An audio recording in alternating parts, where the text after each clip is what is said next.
At the heart of every great change is a great human. Come help us create value with businesses everywhere. Hi, everyone, and thank you for joining. My name is Tal, and I'm from the Accenture Applied Intelligence Group. In this workshop, I'm going to cover something special and different from my normal day-to-day activity. It's our pro bono geospatial program that we did with USC and LA County for the greater benefit of the LA community. First, I will kick this off with the background of the project and how it came to be. My LA County colleague will join me in providing its business use case and the value it brings. After that, my USC counterpart will provide an overview of the infrastructure and technical architecture of the project. They'll also highlight some geospatial data cleansing challenges of intersections and access points. Then they'll share some considerations in creating a new alphanumeric addressing system. Before I get started, I would like to touch briefly on the industry and market trends of the geospatial field. Geospatial is everywhere, and the market is quickly expanding and evolving in how we use it. It's become such an integral part of our everyday lives and adding new values across the market every day in every way possible. We see it in consumer applications and Internet of Things devices. We're all so familiar with GPS navigation, digital assistance, home security, and they've all incorporated ways to use geospatial data. Even our autonomous vehicles have a growing need of geospatial content. In the enterprise and public sector, we see its usage in utilities, asset tracking, urban planning, forest and land use management. From everyday consumer delivery services and supply chain monitoring and management, we see geospatial data being the driver of how we do business today and in the future. When USC, LA County, and Accenture came together to change it up and do something different in order to answer the question of what can we do together to serve this community, we realized that we had to ask ourselves additional questions to discover what is the true need. The questions ultimately led to the pilot project, and we ultimately needed to address how can we improve emergency response time on LA County hiking trails. One challenge is that it's a massive trail network. It spans across multiple jurisdictions with different naming conventions. There are a variety of trails, such as loops and shear sections. There are also different types of access points that we have to consider. This also requires an analytical solution that can be systematically applied to the entire LA County Trail System GIS dataset. The result was a 15-week pilot project with its aim to develop an addressing system for locations within the LA County hiking trail system that can be used to locate issues and efficiently route first responders to correct locations via the multimodal transport, such as routing along the road network to reach an optimal access point and then later continuing on the trail network. So with that, let's hear from LA County. Hello, my name is Rachel Marquez. I am a team member for Los Angeles County's Enterprise GIS group within the Internal Services Department. I function as the Countywide Address Management System Coordinator. In considering addresses within Los Angeles County, we need to take into account not only the highly dense populous areas, but the remote natural areas with non-traditional addressing, such as those in the county's trail network managed by the Los Angeles County Department of Parks and Recreation. Developing an addressing system that would be effective for these locations need to ultimately integrate with the existing street addresses to be able to route both across the road and trail networks.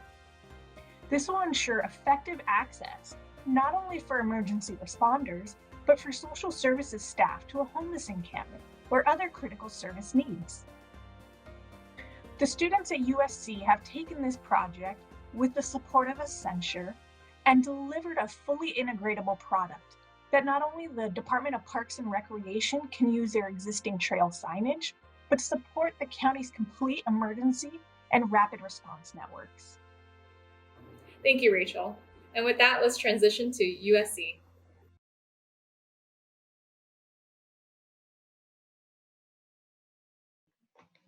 Hello everyone, my name is Kieran Lee. I am a research scientist at the Spatial Science Institute of USC. In this study, I take charge of the design of the whole study and the development and deployment of the CyberInfrastructure.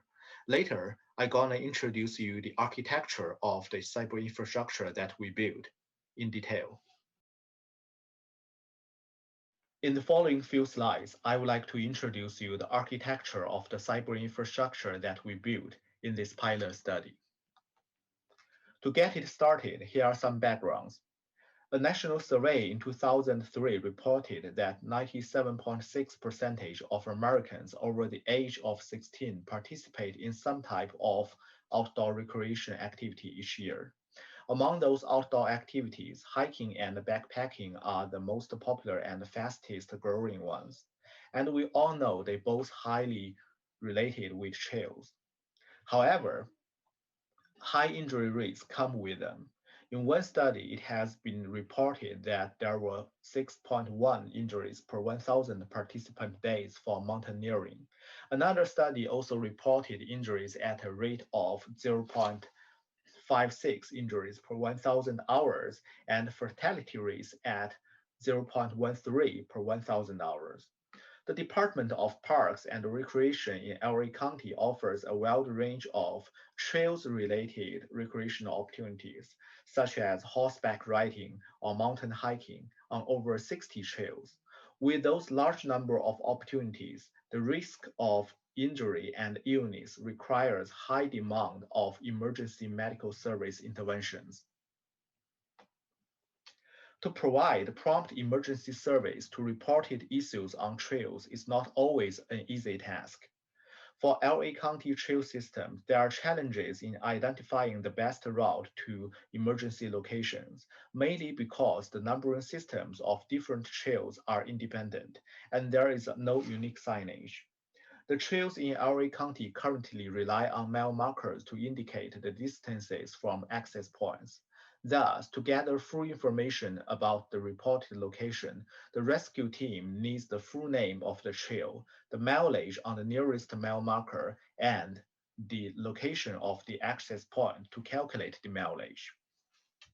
There is also the problem that the trail names often overlap.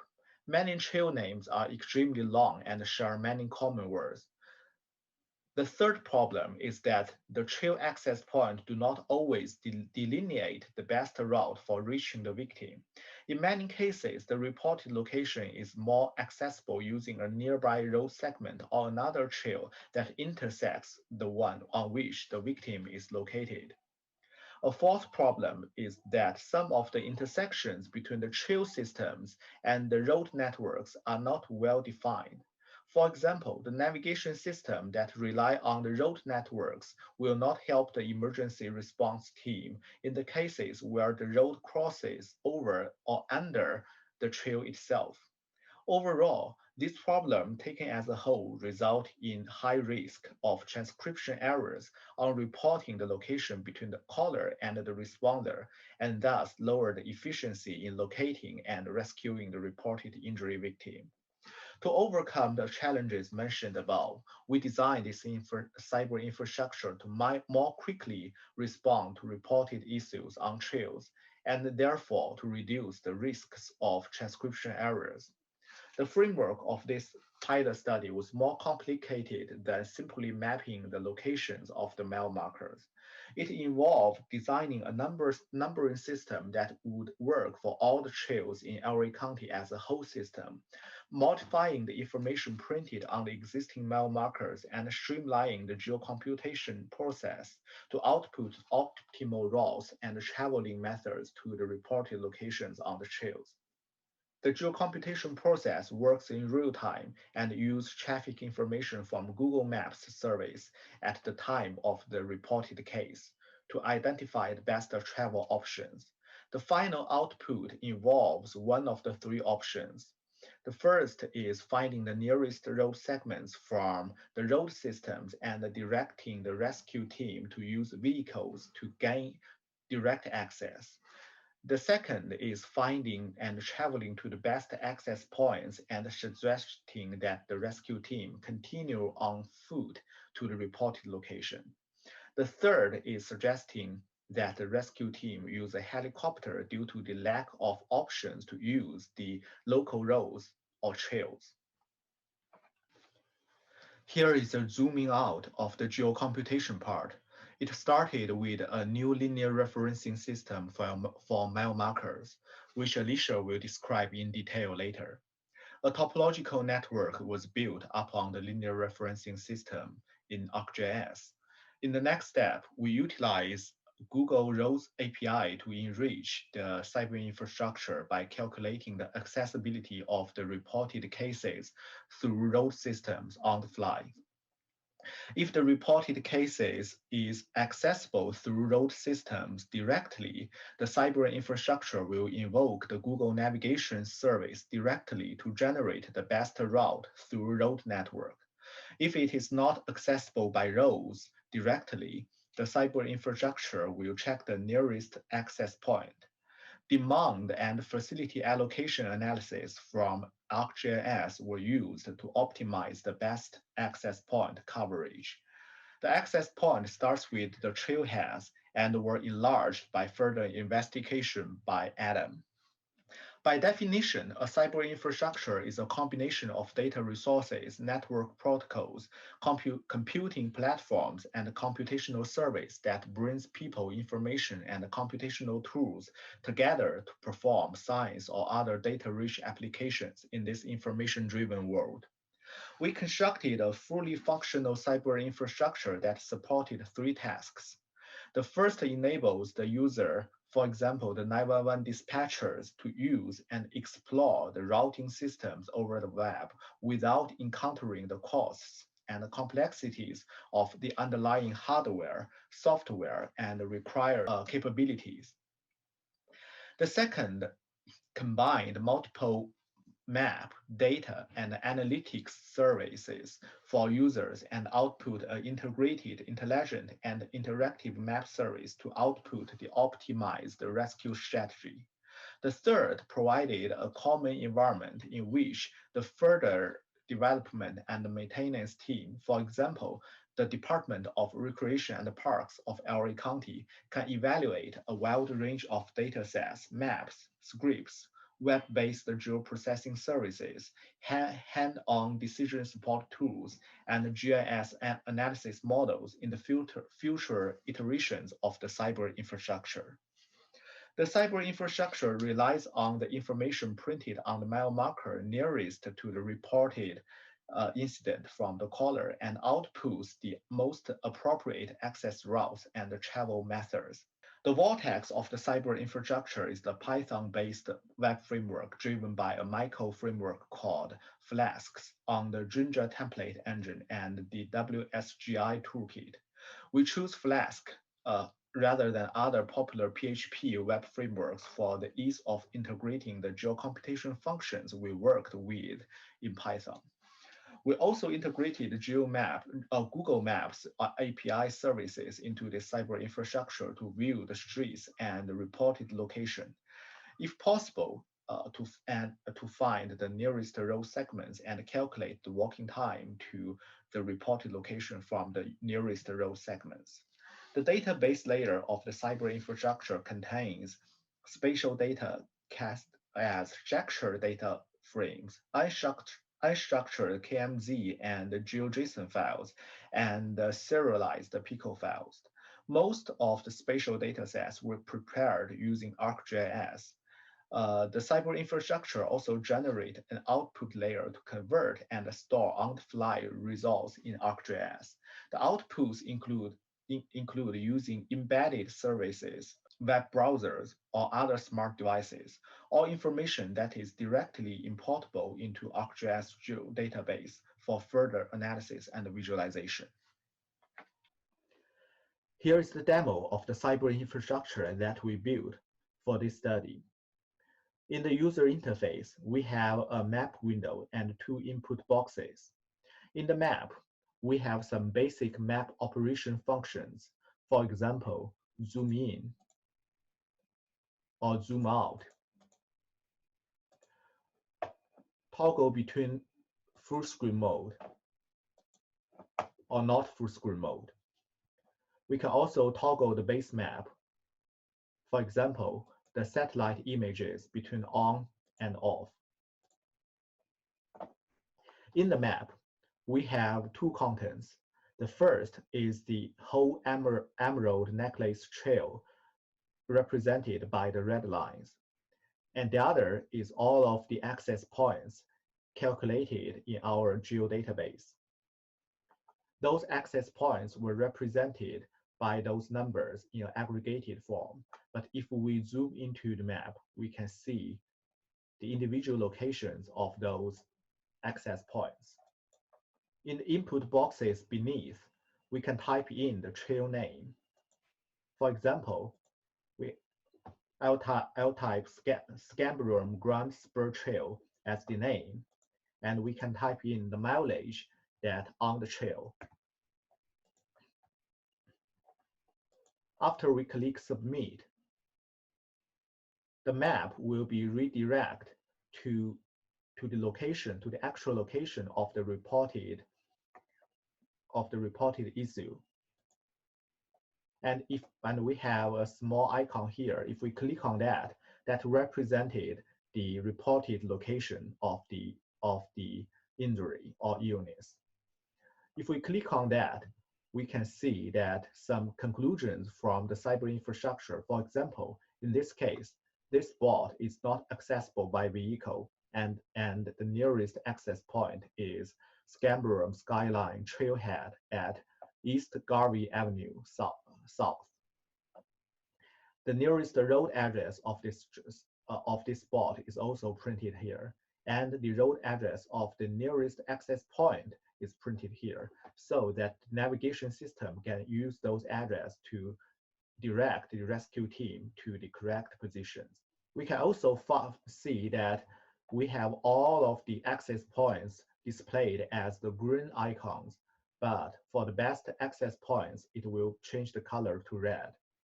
If we drag the Pac-Man onto the spot, we can actually see the Google Street View of the spot. For example, in this case, we can find that the access point of this trail. So the navigation system will direct the rescue team to this access point and suggest the rescue team to enter the trails here and find the injury location.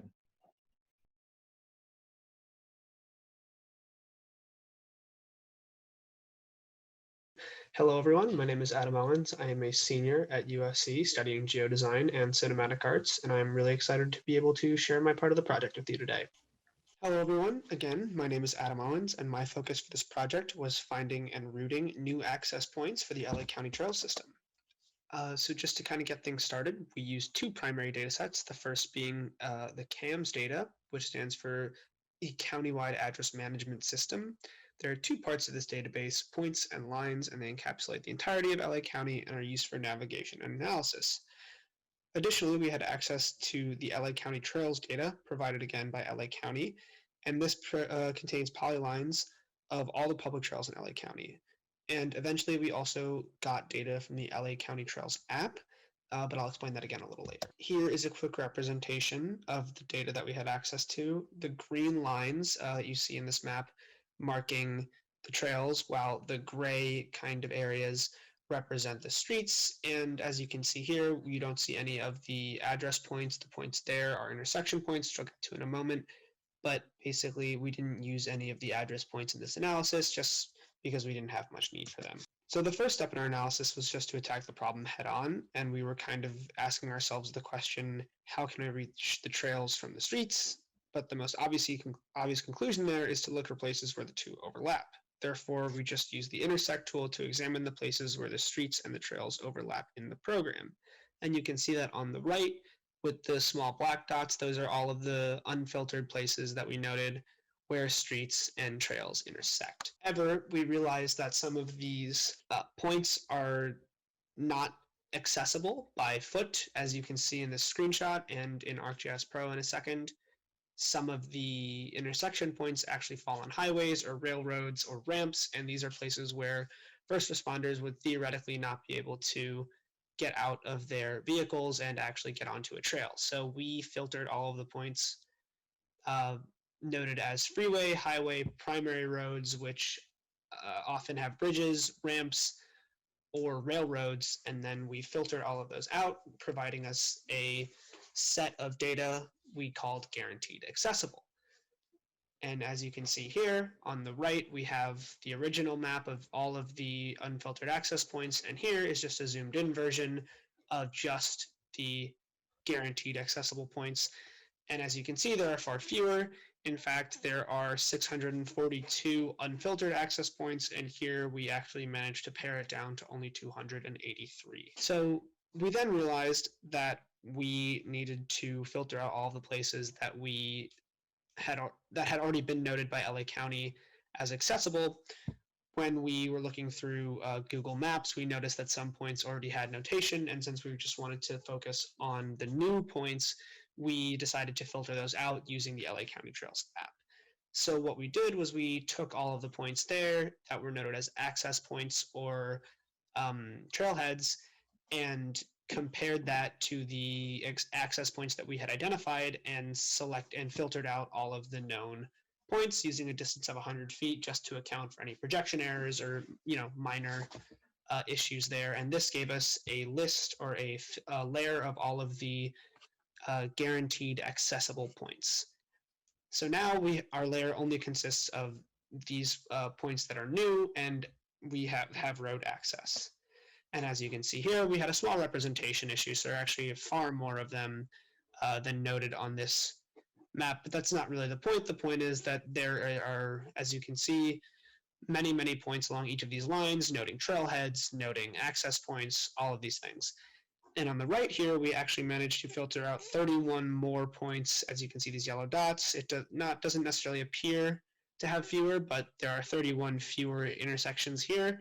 And that gives us 251 previously unknown locations. And these are the points which Kieran used in his app and website that you saw before. Finally, we began a network analysis where we converted the trail polylines into routes so we could continue to analyze the route times, efficiency, and alternative routes to each of our access points. And as you can see here, this is just a simple representation of the converted trail lines. So thank you for your time, and now I'm going to pass it on to Alicia, who will be talking about our marking system for our trail signs. Thank you.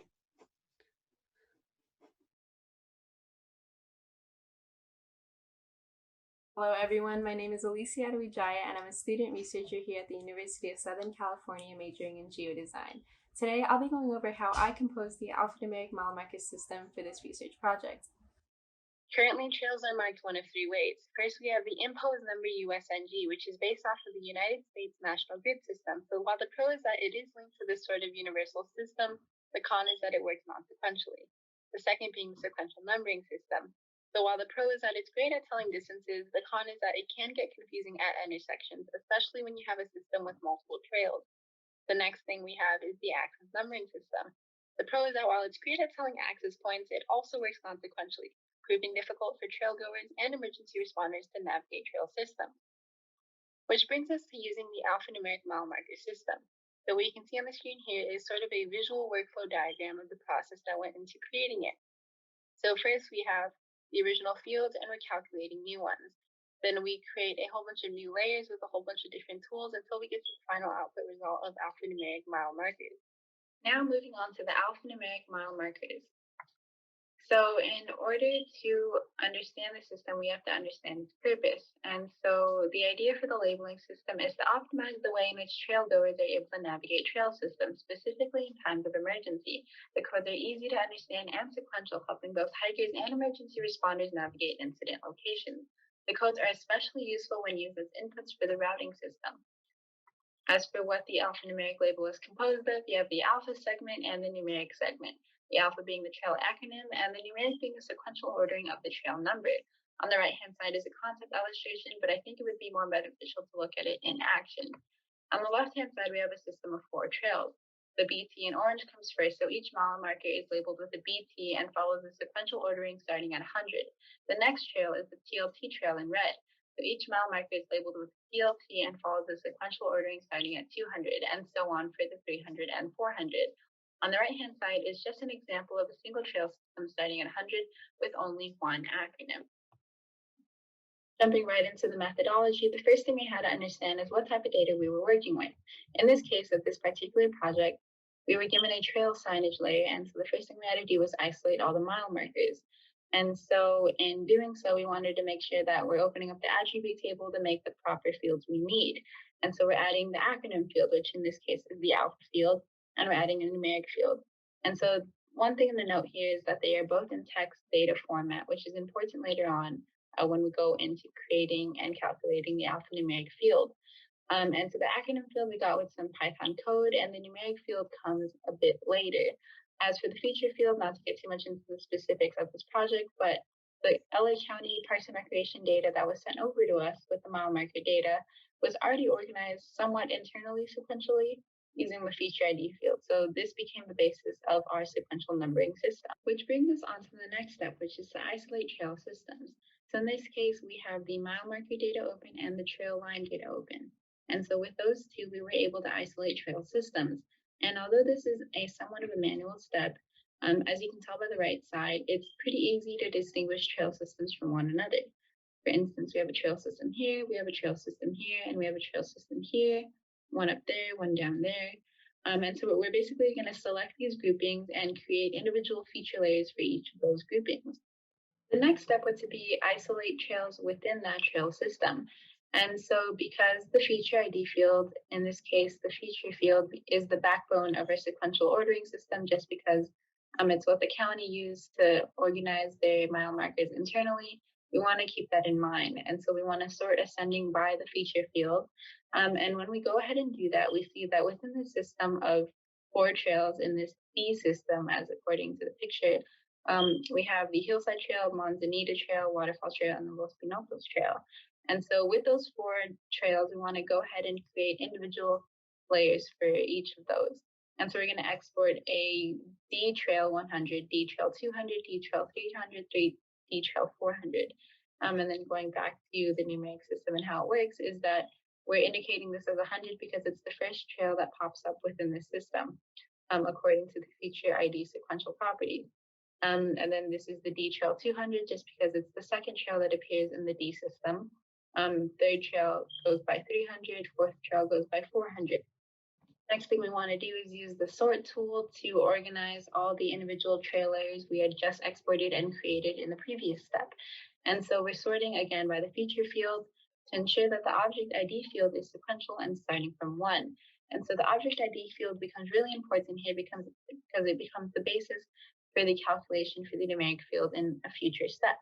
And so in correspondence to the feature ID's field sequential properties, we want to be sure to basically run all our trail layers into the sort tool so that when we go ahead and open this new sorted trail layer, we have an object ID hierarchy that is established on the basis of the feature ID's equal sequential properties.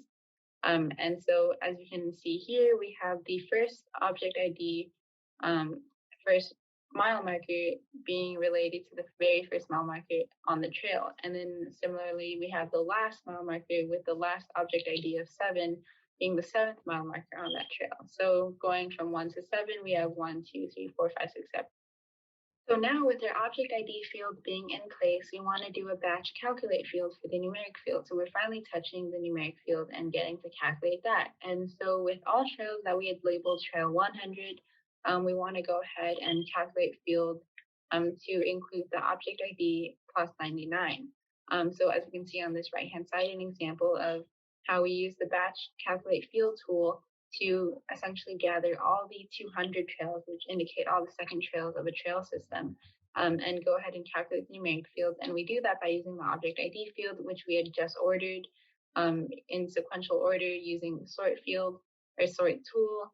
And we're going to go ahead and add 199 to this. And so the logic being that if the object ID hierarchy starts from 1, and these are all the 200 trails, by adding 199, we sort of get this 1 plus 199, so 200, 201, 202. So starting from 200, this is where we get the basis of that numeric field for this 200 trail. Similar process for the right side. We have all the 300 trails, again, indicating all the third trails of any trail system. And in this case, we're adding 299 because the logic being that if an object ID is sorted from 1, adding 299 begins a count from 300. Having calculated the numeric field for all of those sorted individual trail layers, the next thing we want to do is merge all of those trail layers. And so we want to go ahead and use the merge tool to essentially group and combine all of the trail layers that we had just sorted with an updated numeric field. And so by merging all of the trail layers, we come to one final feature layer. And this is going to be our final feature layer. So we're going to go ahead and label it alphanumeric mile markers. And so a tip is to organize your layers into groups so that it helps when you're going into tools like the merge tool, just to select everything you had noted as already sorted. And so we go on to the next step, and we want to finally create the alphanumeric field. And so we're going to go into the field view, right?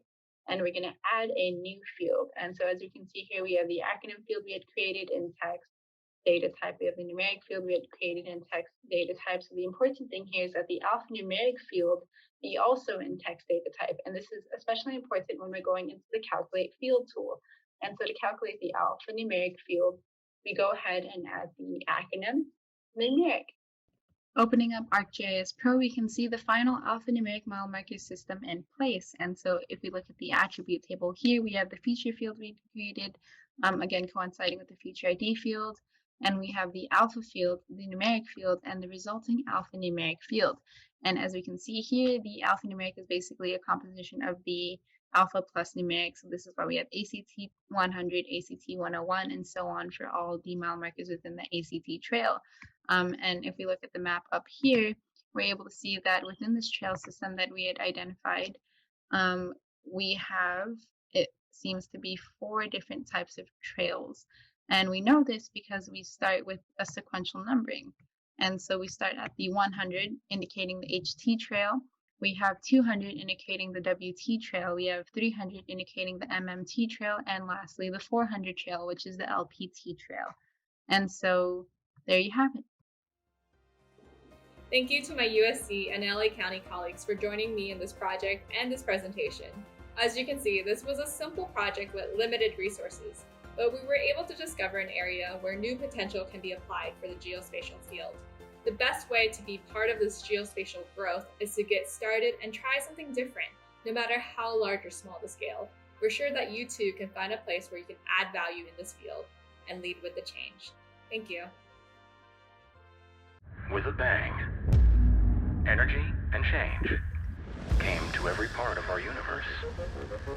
Seismic or small, it continues. Change is all around us, shaped by technology and human ingenuity. We can make it work for you and your business.